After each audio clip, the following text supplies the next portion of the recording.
Makanya tatkala kalau kita belajar Islam ini, jika terlalu tegang maka semuanya akan menjadi haram. Kita harus mencari benangnya dulu. Mulai dari tertinggi sampai ke bawah kita cari. Makanya kata Allah dalam Quran surah Ali Imran ayat 32. Kata Allah adalah A'udzu billahi minasy syaithanir rajim. Bismillahirrahmanirrahim. Qul atii'u Allah war rasul fa in tawallaw fa inna Allah la yuhibbul kafirin. سبح اسم ربك الأعلى الذي خلق فسوى. الحمد لله الذي أحيانا بعدما أماتنا وإليه النشور. أشهد أن لا إله إلا الله وحده لا شريك له وأشهد أن محمدا عبده ورسوله لا نبي بعده أما بعد. أشهد أن لا إله إلا الله وحده لا شريك له وأشهد أن محمدا عبده ويا رسوله يا رسول الله يا حبيب الله. Bapak-bapak, ibu-ibu, kaum muslimin, kaum muslimat yang dirahmati oleh Allah. Pada hari ini kita berkumpul dengan mengharapkan ridhonya Allah. Mudah-mudahan kita selalu di bawah lindungan Allah dan diberkati oleh Allah. Salawat beriringkan salam, mudah-mudahan masih tercurahnya keselamatan untuk baginda kita, yakni Nabi besar kita Muhammad sallallahu alaihi wasallam, yang mana yang telah berjuang dengan para sahabatnya, dengan para keluarganya untuk mengeluarkan kita dari alam jahiliyah ke alam Islamiyah. Bapak-bapak, ibu-ibu, kaum muslimin, kaum muslimat yang dirahmati oleh Allah. Pada hari ini kita masih berada di bulan kelahiran Nabi Muhammad. Tentu di kelahiran Nabi ini kita selalu memperbanyak bacaan salawat-salawat kita. Karena apa? Di bulan kelahiran Nabi Muhammad ini suatu hal yang bagi mulia bagi kita. Kenapa bagi mulia dalam bagi kita? Seluruh umat Islam memperingati hari kelahiran Nabi Muhammad. Tetapi Bapak dan Ibu kaum muslimin, kaum muslimat yang dirahmati oleh Allah, ada pula sebagian dari kita, mungkin kita juga pernah mendengar, ada yang mengatakan bahwasanya peringatan Maulid Nabi ini atau peringatan hari kelahiran Nabi ini adalah bid'ah, dilarang, sesat. Kenapa bisa dikatakan seperti itu? Menurut oleh orang-orang tersebut, karena tidak ada dalilnya, tidak ada dalam Al-Quran, tidak ada pula dalam hadis, makanya dikatakan bid'ah atau dilarang. Lalu bagi kita yang merayakan ini bagaimana? Apakah yang merayakan itu adalah orang-orang yang sesat? Ini kita kupas sebentar Bapak dan Ibu. Menurut orang-orang, sebagian orang, kita ini banyak pedomannya. Ada pedoman yang paling tertinggi itu adalah Al-Quran. Ketika dalam Al-Quran ini sudah dijelaskan, lalu disederhanakan dengan namanya hadis. Jadi ketika dalam Al-Quran ini adalah cakupan ini sudah lengkap, tetapi ada beberapa yang pembahasannya itu adalah secara umum. Lalu disederhanakanlah oleh namanya hadis. Setelah adanya keluarnya hadis, perkataan-perkataannya Rasulullah, ada lagi namanya pernyataan ulama. Lalu di mana letaknya peringatan Maulid Nabi ini menjadi sesat tadi? Kalau menurut kelompok tersebut peringatan Maulid Nabi itu adalah sesat, bid'ah.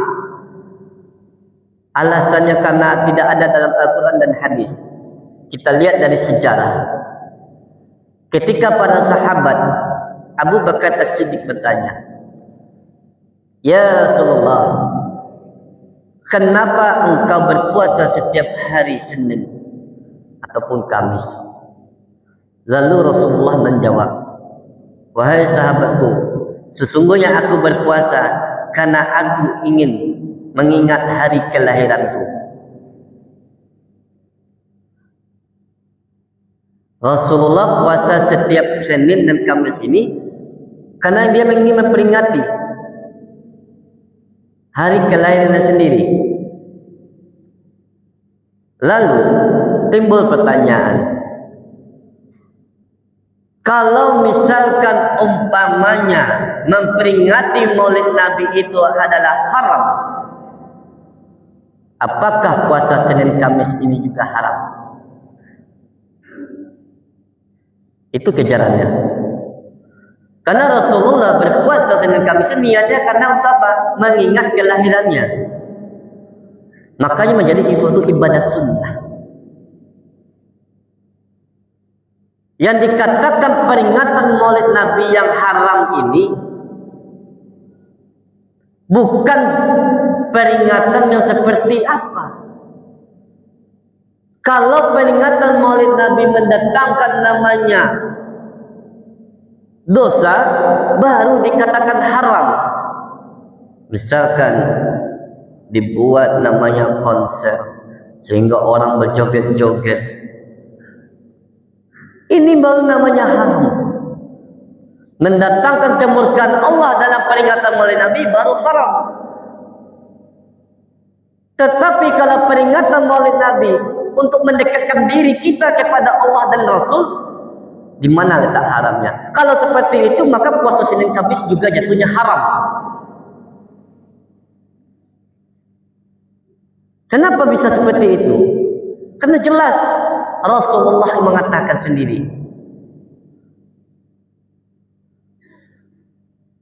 Makanya tatkala kalau kita belajar Islam ini, jika terlalu tegang, maka semuanya akan menjadi haram. Kita harus mencari benangnya dulu. Mulai dari tertinggi sampai ke bawah, kita cari. Makanya kata Allah dalam Quran surah Ali Imran ayat 32. Kata Allah adalah A'udzu billahi minasy syaithanir rajim. Bismillahirrahmanirrahim. Qul atii'u Allah war rasul fa in tawallaw fa inna Allah la yuhibbul kafirin. Apa kata Allah? Katakanlah Muhammad, taatilah Allah dan Rasul. Jika kamu berpaling, ketahuilah bahwa Allah tidak menyukai orang-orang kafir. Dari dalam Quran surat Al-Imran ayat 32 ini sudah jelas Allah katakan, taatilah Allah dan Rasul. Jika Rasul melakukan hal seperti itu, taati. Jangan gara-gara bentuk-bentuk peringatan Maulid kita ini berbeda sehingga kita mengatakan itu adalah sesat. Selagi itu mendekatkan diri kita kepada Allah dan Rasul. Berarti itu tidak ada masalah. Yang bermasalah itu adalah peringatan Maulid Nabi mendatangkan namanya dosa, menjauhkan diri kita kepada Allah dan Rasul. Itu barunya bid'ah. Bayangkan kalau tidak ada namanya peringatan Maulid Nabi, bagaimana nasib anak dan cucu kita? Kalau ada orang tuanya yang selalu mengingatkan tentang nabinya, kalau tidak, dia tidak akan tahu siapa Nabi Muhammad itu, sejarah tentang Nabi Muhammad. Ini bahayanya kalau tidak ada peringatan Maulid Nabi, menceritakan sejarah Nabi. Takutnya nanti generasi Islam ke depannya akan dipelintirkan dengan sejarah-sejarah palsu. Datanglah para sejarawan yang palsu yang menyesatkan generasi Islam. Ini yang perlu kita perhatikan. Makanya dalam Islam ini tidak gampang kita mengatakan sebuah peringatan itu adalah haram, sebuah ibadah itu haram. Kita harus mencari benangnya. Makanya kalau mengatakan sebuah peringatan Maulid Nabi itu haram, kejarannya ke sana. Kita harus pernah tidak Rasulullah memperingatinya? Pernah. Buktinya apa? Melakukan puasa. Itulah alasan Rasulullah melaksanakan puasa Senin itu, karena ingin memperingati hari kelahirannya sendiri. Lalu kita sebagai umat Islam, umat Nabi Muhammad, apakah kita tidak boleh juga memperingati hari kelahiran Nabi kita? Silakan berbagai macam bentuk. Kalau ingin berpuasa Senin Kamis seperti Rasulullah, silakan. Padahal mereka yang mengatakan peringatan Maulid Nabi itu bid'ah itu sendiri, dia memperingatinya setiap Senin Kamis juga. Kalau mungkin kita sebagai umat Islam hanya sekali setahun, mereka setiap minggu. Silakan.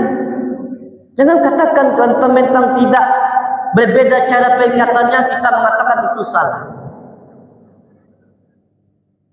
Untuk itu bapak-bapak dan ibu-ibu, kaum muslimin, kaum muslimat yang dirahmati oleh Allah, Islam ini sudah kompleks. Kalau kita hanya berpegang teguh hanya satu dalil, sehingga apa? Ada perkataan-perkataan Nabi mungkin ada di dalam Al-Quran ini, sebenarnya sudah dijelaskan, tetapi hanya secara umum. Kita mundur ke bawah dengan hadis. Lalu dengan hadis kita mundur lagi dengan pernyataan ulama. Jelas itu berarti yakinnya, benarnya. Kalau hanya berpegang teguh dengan Al-Quran dan hadis, tidak ada yang pernyataan ulama tadi, maka akan berkelahilah umat Islam ini, akan berpecah belahlah umat Islam ini. Sedangkan imam kita saja ada 4, tidak ada dia memaksakan kehendaknya masing-masing. Kenapa kita sebagai umatnya biasa, manusia biasa yang belum bertemu dengan Rasulullah, yang belum bertemu dengan para sahabat Nabi, kita mencoba mencari dalil kita sendiri. Imam besar kita saja tidak pernah berkelahi. Ketika melakukan perbedaan, dia biarkan. Kenapa? Berdasarkan selagi itu tidak menjauhi dirinya daripada Allah dan Rasul, silakan. Jangan mentang-mentang perbedaan ini akan kita berpecah belah. Inilah tanda-tanda akhir zaman nanti, Bapak dan Ibu. Akan mudahnya berpecah belah umat Islam ini. Karena apa? Ketegangan dalam mengambil sebuah keputusan.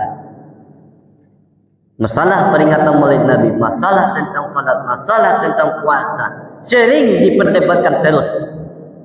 Padahal tinggal kita saja mengambil benangnya. Yang mana kita paham, itu yang kita ambil. Menurut kita inilah jalan mendekatkan diri kita kepada Allah dan Rasul, kita ambil. Kalau menurut kita belum mendekati, ya silakan cari yang lain. Dan selagi itu yang benarnya.